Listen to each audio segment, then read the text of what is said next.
चंदौली के मुगलसराय में 18 नवंबर की रात हुई दवा व्यवसायी रोहतास पाल हत्याकांड का पुलिस ने खुलासा कर दिया है। इस मामले में हत्या की साजिश रचने के आरोप में 3 व्यापारियों को गिरफ्तार किया गया। पुलिस अधीक्षक ने पुलिस लाइन में एक प्रेस कॉन्फ्रेंस कर इसकी जानकारी दी। एसपी आदित्य लांघे के अनुसार मृतक रोहितास पाल की हत्या करोड़ों रुपए के जमीन विवाद के कारण हुई थी। मुख्य आरोपी भानु जायसवाल ने मृतक की विवादित पैतृक संपत्ति का बेनामा रोहितास के पाटीदारों से करा लिया था। रोहितास पाल और फरोमी ने इन बेनामे को रद्द कराने के लिए कोर्ट में मुकदमा दायर किया। एसपी के मुताबिक भानु जायसवाल ने रोहितास को रास्ते से हटाने की योजना बनाई क्योंकि वो उनके लिए बाधा बन रहे थे। इस साजिश में मुगलसराय के ओम प्रकाश और मनोज ने भानु की मदद की। पुलिस ने मुगलसराय कोतवाली क्षेत्र से 2 आरोपियों और वाराणसी निवासी एक आरोपी को गिरफ्तार किया है। एसपी ने बताया कि पुलिस के पास इन मामले में पर्याप्त सबूत है। हत्याकांड में शामिल अन्य आरोपियों को भी जल्द गिरफ्तार किया जाएगा। हालांकि मुख्य शूटर की तलाश अभी जारी है। मेरे पति को 4 दिनों से रखा गया है। क्या नाम है आपका? सरोज जायसवाल। किनके जो आप आरोपी के हैं किनसे जुड़ी हैं? मेरे पति हैं, हस्बैंड। क्या नाम है? ओम प्रकाश जायसवाल। क्या मामला है, क्या कहना है आपका? हमारा कहना ये है कि पूछताछ करने के चक्कर में ये लोग 4-5 रोज से बैठाए हैं। फ्राइडे से ही शाम से बैठाए हैं और अभी तक कोई अभी छोड़ेंगे, कभी छोड़ेंगे, 4 घंटा 2 घंटा कितना बात करेंगे वो लोग बताइए। 4 दिन से तो बातें कर रहे हैं। जब बात करने थे जब आरोपी कुछ साबित नहीं है, छोड़िए भैया। हमारा वो तो हत्या आरोपी बना के साजिश के ये लोग पुलिस जेल भेज रही है उन लोगों को। तो हमारा तो कोई साजिश नहीं किया है। अब कोई झूठा आरोप लगा देगा तो उसमें 5 दिन से हमारे पिता। क्या नाम है आपका? मेरा नाम निधि जायसवाल है। मेरे पिताजी का नाम मनोज कुमार जायसवाल है। क्या मामला है, क्या आपको जानकारी है? पुलिस ने हत्या आरोपी बनाकर जेल भेजा। देखिए भैया, हमको जिनके घर हत्या हुआ है हमको चाहिए कि उनको भी पूरा न्याय मिलना चाहिए, पर हमारे पिता को भी पूरा न्याय मिलना चाहिए। पुलिस ने पिछले 5 दिन से हमारे पिताजी को इलीगल तरीके से डिटेन करा हुआ है। हम जा रहे हैं, बार बार पूछ रहे हैं, पुलिस ने ना पर्चा काटा है ना कुछ काटा है। पिछले 5 दिन से पुलिस बस करिए, हम आधे घंटे में छोड़ दें, 2 घंटे में छोड़ दें, 1 दिन में छोड़ दें, और रहते रहते पूरा 5 दिन हो गया है।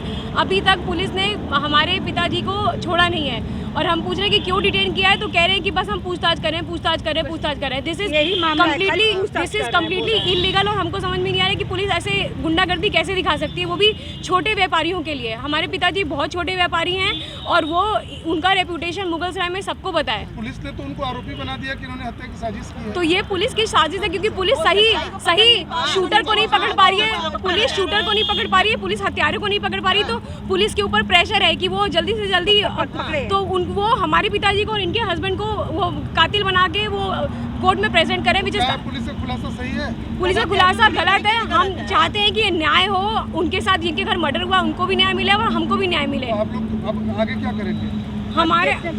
हम कोर्ट केस कर, पुलिस जो कर रही है हम क्या करें। हम अब कोर्ट केस का मतलब आपको पता ही कि सालों साल कचहरी के चक्कर में पड़ना पड़ेगा। हमें सिर्फ प्रशासन से ये अनुमति है कि हमारे पिताजी को कैसे मिलेगा आप लोगों को? अब पुलिस ने तो हत्या आरोपी बना दिया। हम चाहते हैं कि मेरे पति को छोड़ दे। दोस्त हमारा पति है, बस और कुछ नहीं चाहते।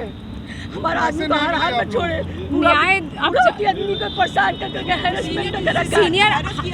हमारे पिताजी हार्ट पेशेंट है, उनको एक अटैक आ भी चुका है। हम चाहते हैं कि सीबीआई जांच हो इस केस में, क्योंकि मर्डर केस है और बोल रहे हैं बहुत हाई प्रोफाइल केस है। तो सीबीआई जांच हो और हमारे पिताजी को और इनके हस्बैंड को छोड़ा जाए क्योंकि वो इलीगल तरीके से। एसपी इसमें बहुत हाई लोग इन्वॉल्व हैं, एसपी को भी पता है। वो भी क्यों चल के जाते हैं? अगर हमारे पिताजी को बस कॉल किया और वो खुद कोऑपरेट कर रहे हैं, पूरा कोऑपरेट कर रहे हैं। सीबीआई जांच करवाइए। हमारे पिताजी कोऑपरेट कर रहे हैं, पिछले 6 दिन से कोऑपरेट कर रहे हैं, पर ये लोग इतना गलत कर रहे हैं। समाज सेवी खुद एक समाज सेवी है, वो दूसरों को हत्या क्यों करवाएंगे? हम सर क्या है मामला? देखिए 18 तारीख को मुगलसराय थाना क्षेत्र में रोहितास पाल जैसे ही अपनी दुकान बंद कर रहे थे रात्रि में, लगभग 10:35 पे एक व्यक्ति पीछे से आया है। उसके द्वारा उन पर फायर किया गया जिससे रोहितास पाल की वहाँ मृत्यु हो गई। इस घटना में तत्काल 302 का मुकदमा लिखा गया था। इस घटना के सफल अनावरण के लिए हम लोगों द्वारा 9 टीमों का गठन किया गया था। साथ में लगभग 300 से ऊपर CCTV फुटेजेस अभी तक देखी जा चुकी हैं। विवेचना अभी प्रचलित है। अभी तक की जो विवेचना हुई है उसमें ये जानकारी आई है कि 3 जो व्यक्ति हैं जिनका नाम मनोज जायसवाल, ओम प्रकाश जायसवाल और भानु जायसवाल, इन तीनों व्यक्तियों द्वारा एक कन्हैया टॉकीज की जो प्रॉपर्टी है इस पे लगातार जो मृतक है उस पर दबाव बनाया जा रहा था। कुछ थ्रेट्स भी उसको आए थे। इसमें हम लोगों के पास पर्याप्त साक्ष्य जिसमें बयान, डॉक्यूमेंट्री एविडेंस एवं साथ ही साथ इलेक्ट्रॉनिक सर्विलांस, इसके आधार पर अभी तक की विवेचना में इनका रोल सामने आया है और इनके द्वारा प्लानिंग करवा के इस घटना को करवाया गया है। इस विवेचना में जो और षड्यंत्रकारी हैं उन लोगों का भी खुलासा किया जाएगा। विवेचना भी प्रचलित है। साथ ही साथ इसमें जो शूटर्स हैं उनके लिए हमारी टीम लगातार लगी है। उनकी भी जल्द गिरफ्तारी और कार्रवाई की जाएगी। शूटर्स अभी गिरफ्तार नहीं हुए हैं और जो गिरफ्तार हुए वो बता रहे हैं कि ये फर्जी फंसाया गया है हमको, तो किस तरह देखिए, देखते हैं? पर्याप्त साक्ष्य आपको बताया गया है, उसके आधार पे ये सारी कार्रवाई की जा रही है। तो इसमें कहानी क्या निकल के आई जो हत्याकांड का अंजाम दिया गया, इसमें मोटिव क्या निकल के आया है? मोटिव क्लियर है। इसमें कन्हैया प्रॉपर्टीज़ के बारे में आपको बताया है। लगातार इस प्रॉपर्टी का डिस्प्यूट चल रहा था। इसमें जो मृतक है इनके द्वारा एक कोर्ट में भी मुकदमा किया गया था, जिसमें कोर्ट में जो बेनामा हो रखा था उसकी कैंसिलेशन के लिए इन्होंने मूव कर रखा था।